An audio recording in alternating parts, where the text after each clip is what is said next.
বারাণসীর তির্যক মন্দির অবস্থান।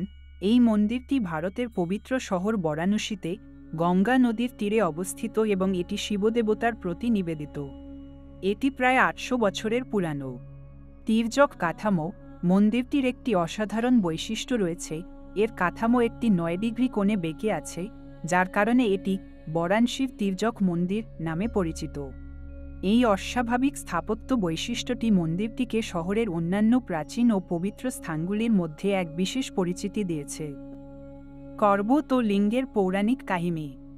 মন্দিরটির পৌরাণিক কাহিনীটি এক কাঠুরে কর্বতের সাথে সম্পর্কিত। কাহিনীর মতে কর্বত এই মন্দিরে শিবের লিঙ্গের সাথে জড়িত ছিলেন।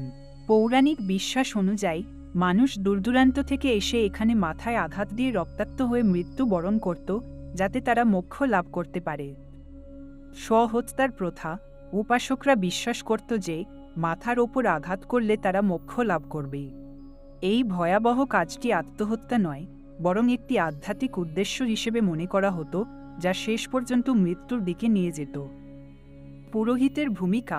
হিন্দু ধর্মে আত্মহত্যা নিষিদ্ধ হওয়ার কারণে পুরোহিতরা এই প্রথায় সহায়তা করতেন। প্রথাটি এক ধরনের আধ্যাত্মিক আচার হিসেবে পালন করা হতো, যদিও এটি অত্যন্ত বিভীষিকাময় ছিল। প্রথার নিষেধাজ্ঞা। পরে এই প্রথাটি নিষিদ্ধ করা হয় এবং যন্ত্রটি, যা এই কাজের জন্য ব্যবহৃত হতো, তা মন্দির থেকে সরিয়ে নিচে রাখা হয়। কপাট এবং এর রহস্য। মন্দিরে একটি কপাট, গোপন গুহা রয়েছে, যা বর্তমানে সাধারণ মানুষের জন্য বন্ধ। এই কপাটে ধর্মীয় ও ঐতিহাসিক মূল্যবান বস্তু রয়েছে এবং এটি শুধু পুরোহিত এবং তাদের পরিবারের সদস্যদের জন্য উন্মুক্ত। পুরোহিতদের রক্ষণাবেক্ষণ। কপাটটি ২৫ প্রজন্ম ধরে পুরোহিতদের পরিবার দ্বারা রক্ষণাবেক্ষিত। এই দীর্ঘকাল ধরে মন্দিরের প্রতি তাদের গভীর সম্পর্ক এবং ঐতিহ্যের ধারাবাহিকতা বারাণসীর ধর্মীয় ঐতিহ্যের একটি নিদর্শন। এই মন্দিরটি হিন্দু ধর্মের ত্যাগ, আধ্যাত্মিকতা এবং পৌরাণিক কাহিনীর একটি আকর্ষণীয় ও রহস্যময় উদাহরণ।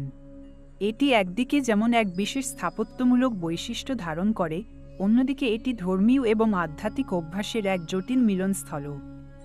আমি দশাশ্বমেধ ঘাট থেকে হাঁটা শুরু করেছিলাম।